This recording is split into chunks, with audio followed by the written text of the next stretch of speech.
My name is Gabriella Hayes. I'm 30 years old, and the moment everything in my life finally made sense was the exact same moment I realized how carefully I had been stepping into something that was never what I thought it was. Not loudly. Not all at once. Just precisely. I work as a software engineer. My world is built on structure. Systems that behave predictably. Problems that can be broken down and solved piece by piece. I like that. I like knowing where things stand. I like clarity. For a long time, I believed relationships could work the same way. Marcus Reed was the opposite of me in all the ways that felt exciting at first. He was warm, effortless, the kind of man who could make a stranger feel comfortable in minutes. He worked in marketing at Meridian Creative, a fast-paced agency full of big clients, big ideas, and even bigger personalities. We balanced each other. At least, that's what I told myself. We had been together for about 8 months when the first crack appeared. It wasn't dramatic. It didn't come with shouting or accusations.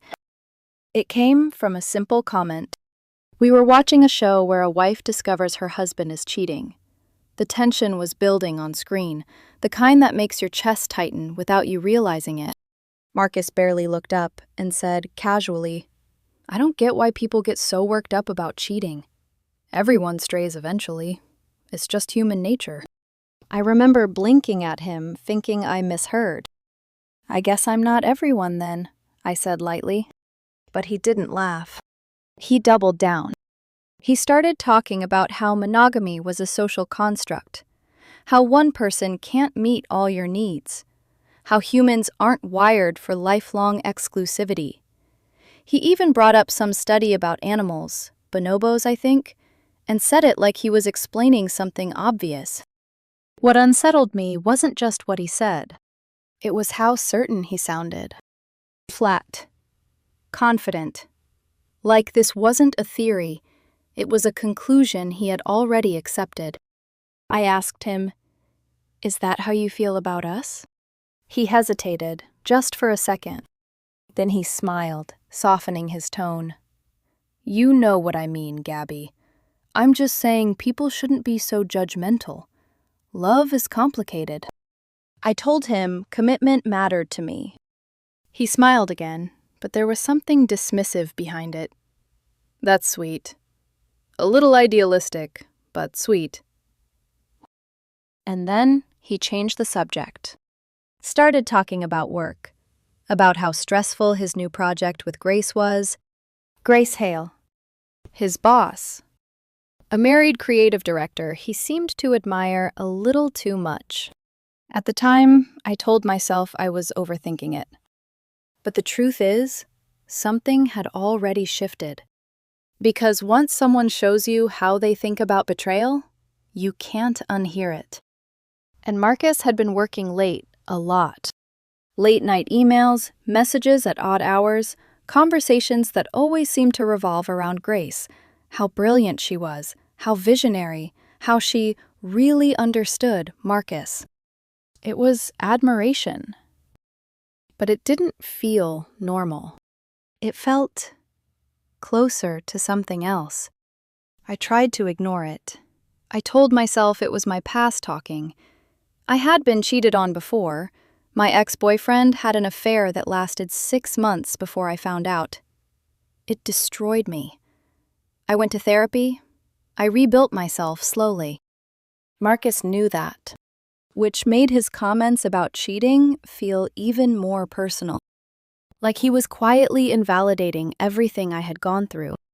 Then one day, the universe handed me something I didn't ask for.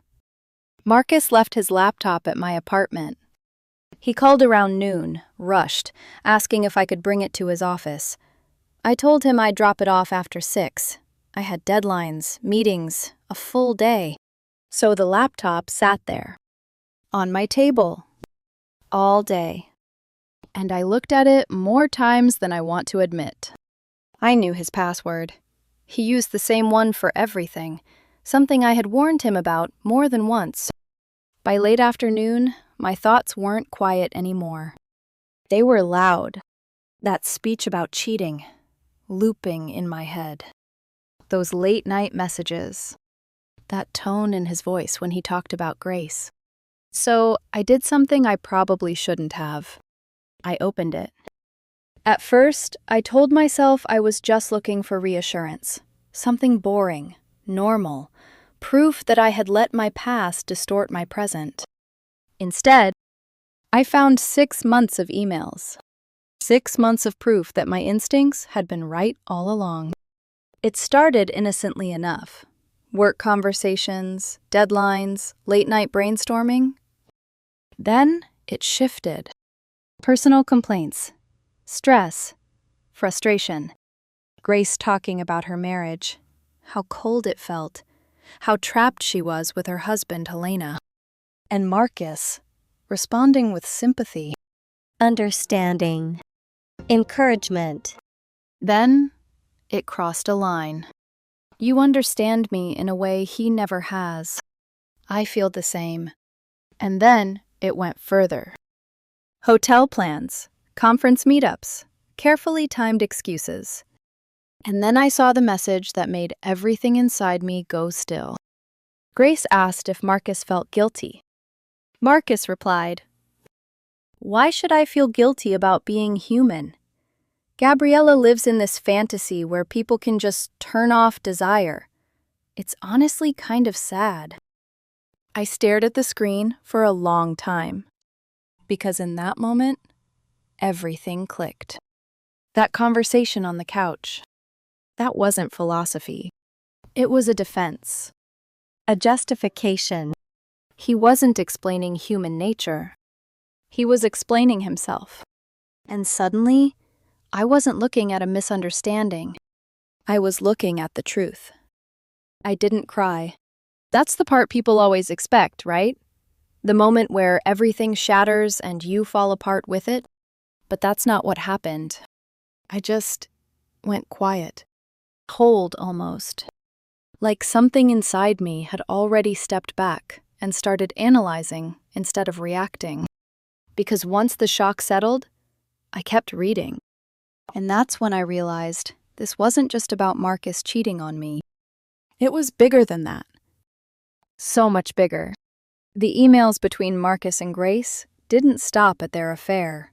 They went further, into territory that made my stomach turn in a completely different way. Grace wasn't just talking about leaving her husband, Helena. She was planning to destroy him. Helena wasn't just her husband. He was her business partner, co-founder of Meridian Creative. They had built that company together from nothing nearly a decade ago. 50-50 ownership, equal power. At least on paper. But Grace had a plan. A calculated step-by-step strategy to push him out.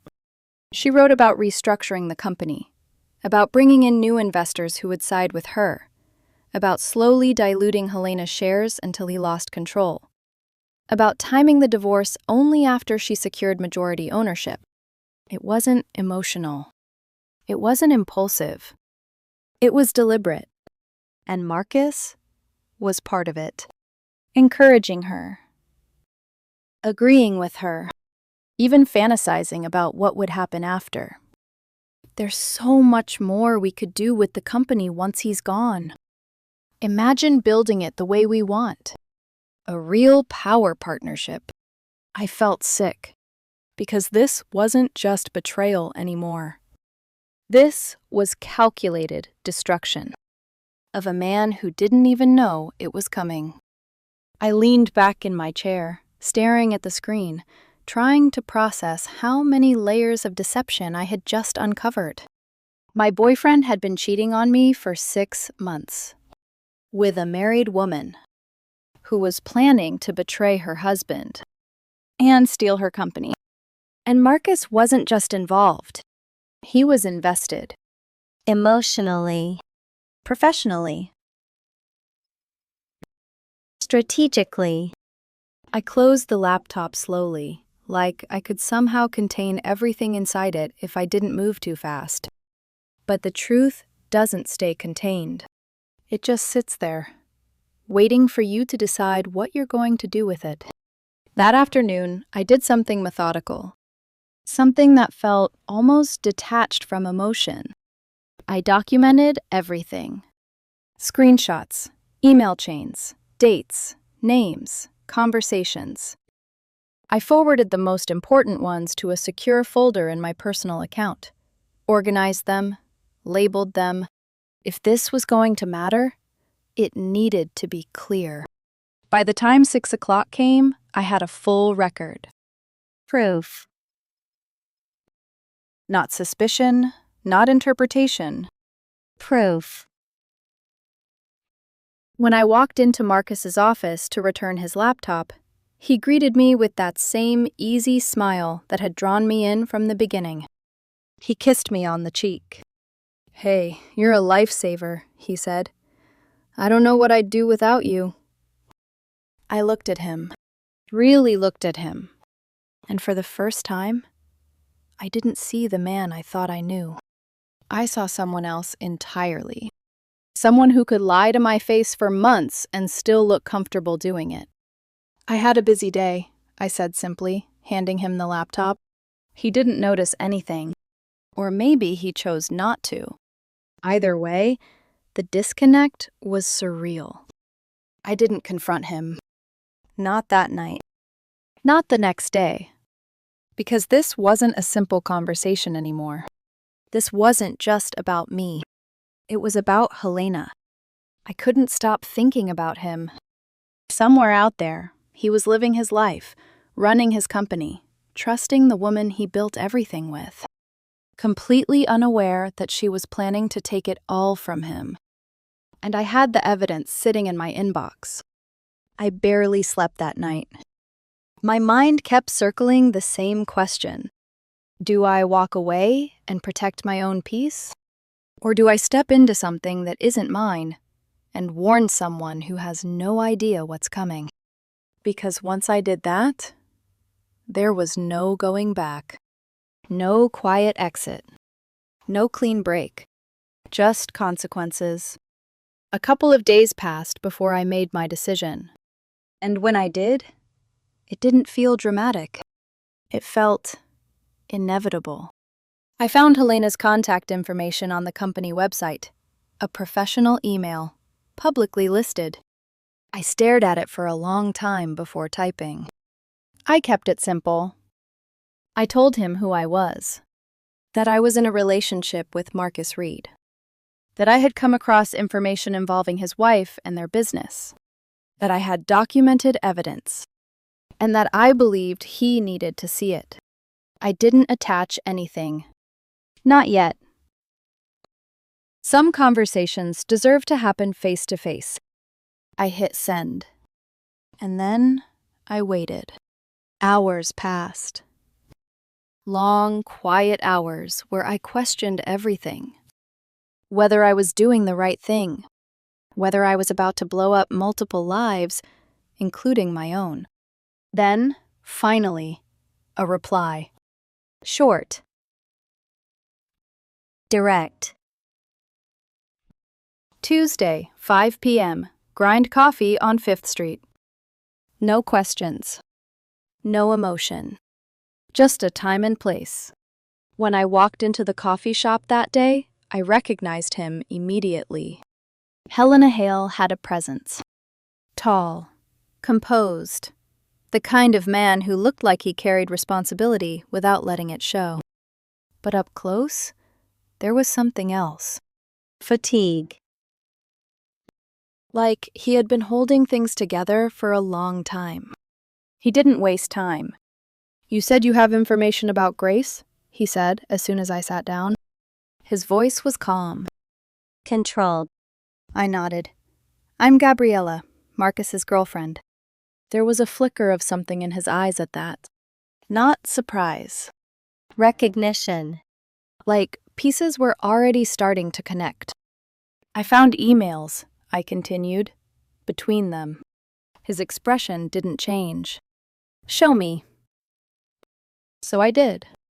I opened my laptop and turned it toward him. He read everything, slowly, methodically, like he was processing data instead of emotion. At first, his face stayed neutral, even when he reached the parts about the affair. But then he got to the emails about the company, the restructuring, the plan to push him out. That's when something shifted. His jaw tightened. His eyes sharpened. The affair, he said quietly, almost to himself. That's one thing. He looked up at me. But this? His voice hardened. This is theft! I nodded, because that was exactly what it was. He didn't raise his voice. He didn't break down. He just decided. Send me everything, he said. I forwarded the files right there at the table. Every screenshot, every thread, every piece of evidence I had collected. When it was done, he closed the laptop gently. Thank you, he said. 2 simple words, but they carried weight. Then he stood up and walked out. Just like that. No drama. No hesitation. And somehow, that was more intimidating than anything else. I thought that was the end of my role in all of this. I was wrong. Because 3 days later, my phone lit up with a message from Helena. And everything changed. 3 days later, Helena's message came through while I was in the middle of a meeting. I thought you should know, it read. I called an emergency board meeting. That was it. No details. No explanation. Just enough to make my pulse spike for the rest of the day. I didn't hear from him again until that night. By then, everything had already happened. According to Helena, Grace walked into that meeting expecting a routine review. Numbers, projections, the usual performance discussions. Instead, she walked into a room where every seat at the table was already filled. Board members, Legal counsel, investors, and Helena, sitting at the head of it all. prepared, He didn't accuse her right away. He presented a timeline, emails, documentation, clean, structured, impossible to dismiss. Not just the affair, the plan, the intent, the strategy to push him out of his own company. Helena told me Grace's expression changed slowly.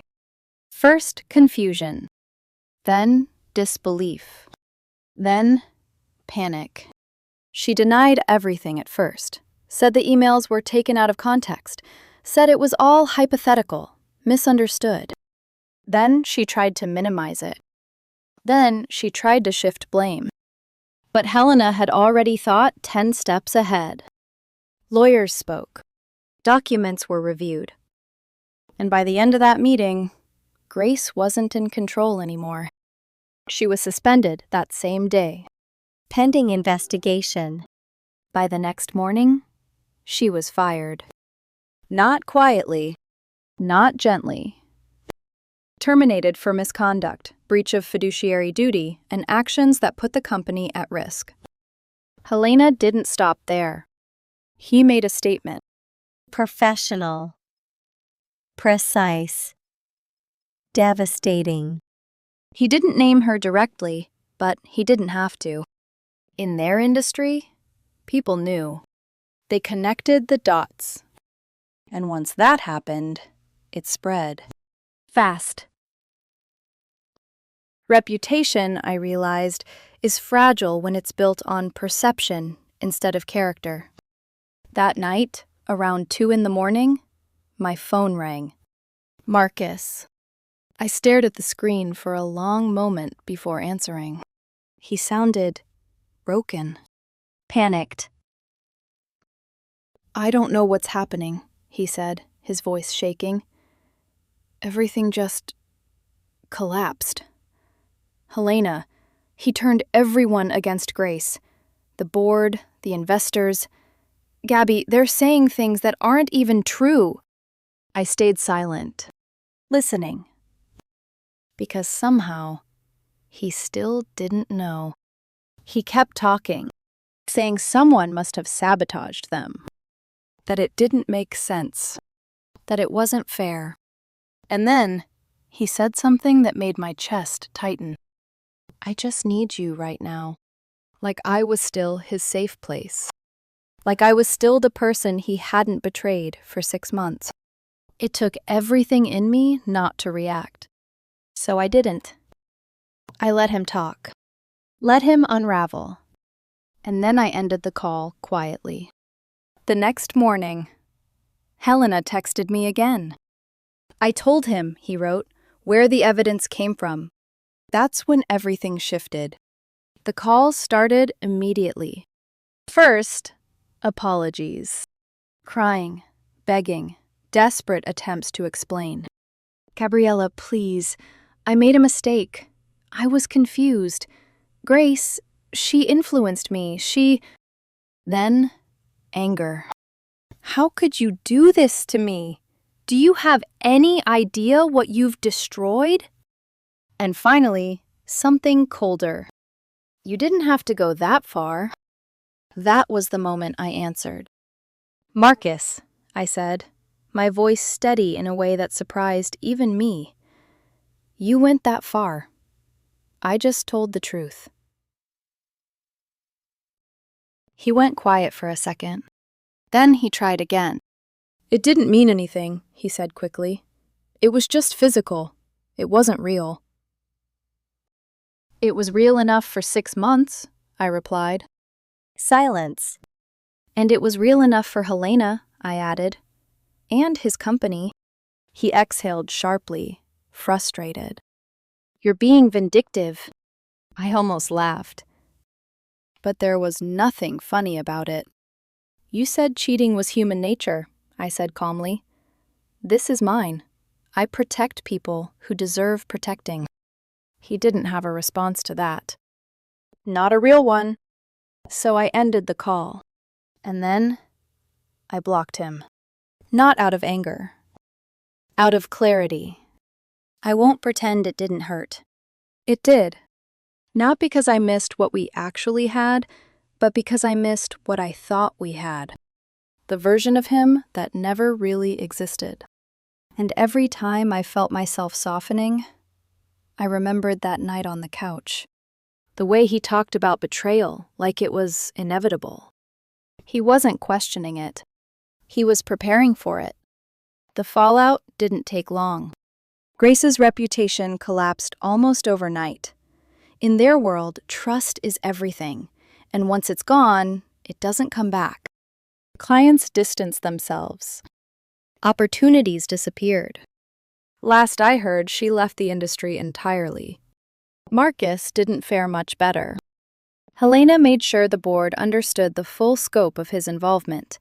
He was fired the same day Grace was. And the woman who promised him everything disappeared. Completely. Marcus went from being part of a power future to being a liability in a matter of days. From what I heard, he bounced between short-term jobs for a while before leaving the city altogether. 2 weeks before he left, he emailed me. Not to apologize. Not really. To ask me to help fix things. To tell people Helena had exaggerated. To rewrite the narrative. Even then, he was still trying to avoid consequences. I didn't reply. Some bridges aren't meant to be rebuilt. Helena, on the other hand, thrived. With Grace gone, he took full control of the company, and without her interference, it actually grew stronger. Better leadership. Better structure. Better results. I saw him once, months later, at a coffee shop. He looked lighter, like he wasn't carrying the same weight anymore. He introduced me to someone he was dating. Then he smiled and said, "This is the woman who saved my company." I shook my head. "I didn't save anything," I told him. "I just told you the truth." He held my gaze for a moment. Sometimes that's the hardest part, he said. As for me, it took time. Being betrayed again, this time in a completely different way, shook something in me. Not just trust in other people, trust in myself. I questioned my judgment, my instincts.